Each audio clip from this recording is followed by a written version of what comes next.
Say good morning, Lynn. Good morning. My goodness, I'm not prepared. Okay. As Lynn gets ready to go to work, today we're going to talk about preparing to go to the Philippines. What are the things that we do?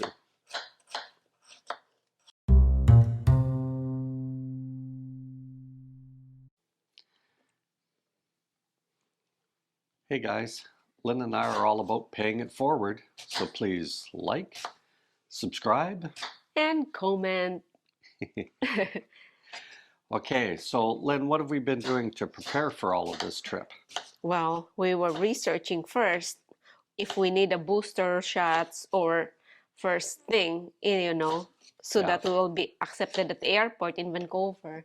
and we So went on to which site? That was the embassy site or the consulate site? the Consulate General of Vancouver, the Yeah, website of Philippine Consulate in Vancouver, so they have yeah. an travel advisory there. The We've latest was May 30, 2022. So yeah. it says that we need to have at least one booster shot. So, Yeah, yeah, yeah. Now, the reason that we check the consulate and don't follow the airlines is because the right, airlines are all over the place and they don't take down their old stuff. right, yeah, So we go onto the consulate site and find that that's much, much better. right. Lynn's breakfast is almost ready. It is ready. It's a It just needs coffee. warmed granola and a huge amount of coffee cup clacking and sugar clacking. And of course, you're picking up all that on the microphone. Yeah, sorry. It's so messy in here. My coffee is still running. Okay. But on this particular trip, what we're doing is some of what we've mentioned in other videos. And that is that we're looking through the drawers, especially our pots and pans and stuff like that, Mm-hmm. and determining what are the extra stuff that we can take.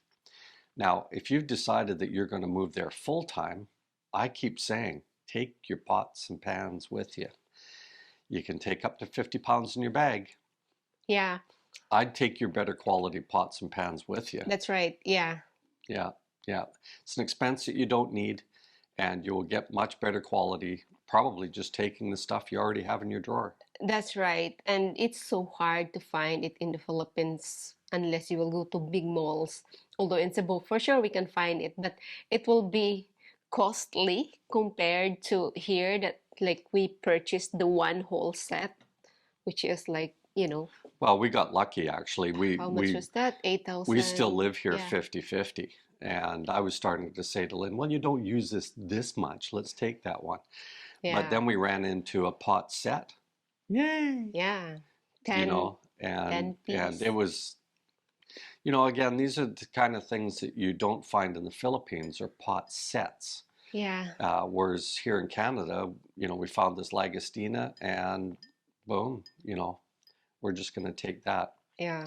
So the other preparation stuff is things like checking with our insurance company on various things, making sure that nothing expires while we're away. And that, believe it or not, has taken years to get established. Mm-hmm. And so things like car insurance, we try to make sure that that expires about the time we're going to leave, and then we can just have storage insurance on it. But that's getting more and more and more complicated. So even though it's going to cost us a little bit more money, next year we will pay by the month, and then that way we can just cancel whatever month Yeah. we're going to leave It's in. better. Yeah. Yeah. Same with our condo insurance. Now that one is a no harm, no foul thing. We can pay by the month, and there's no extra cost to doing that. Telephones, I will start phoning now to put them in what we call vacation mode so that we pay a substantially less amount of money because it's not worth it to do the long distance charges to the Philippines. Other things like our internet in our unit here, we can put that on suspension mode as well, vacation mode. So those are all the different kinds of things that we go through to prepare and get ourselves going. Yeah. Yeah. Mm-hmm. So And then, you know, Lynn has been lucky. She's given notice at work already because we like to give people extra time in case training is needed and that type of thing. Don't like to be beholden to that kind of thing. And that has served us well in the past. And why has it served us well? Because the boss of that company quite often invites Lynn back to work. Please come back next year. We would love to have you as a seasonal worker. Mm-hmm. So little things like that that we do to get ourselves ready, and of course establish, you know, who's going to hold the keys for our unit. You got to check your insurance. How often does your unit need to be checked? Right. Yeah. Physically checked, walked in and checked, right? So now we're lucky in our unit, we barely leave the heat on at all. It's just an emergency level because we're on the top floor and heat rises. And my mom and my sister used the unit last year and found they didn't really need to leave the heat on much at all, especially in the bedrooms. Yeah. So anyway, there we go. A quick one before Lynn goes to work. Yeah. I'm still munching my breakfast. Crunch, crunch, crunch, crunch, crunch. It will take time to finish because of this apple. Okay, if you enjoyed it, like, subscribe. And comment, please. Okay, Thank you. salamat.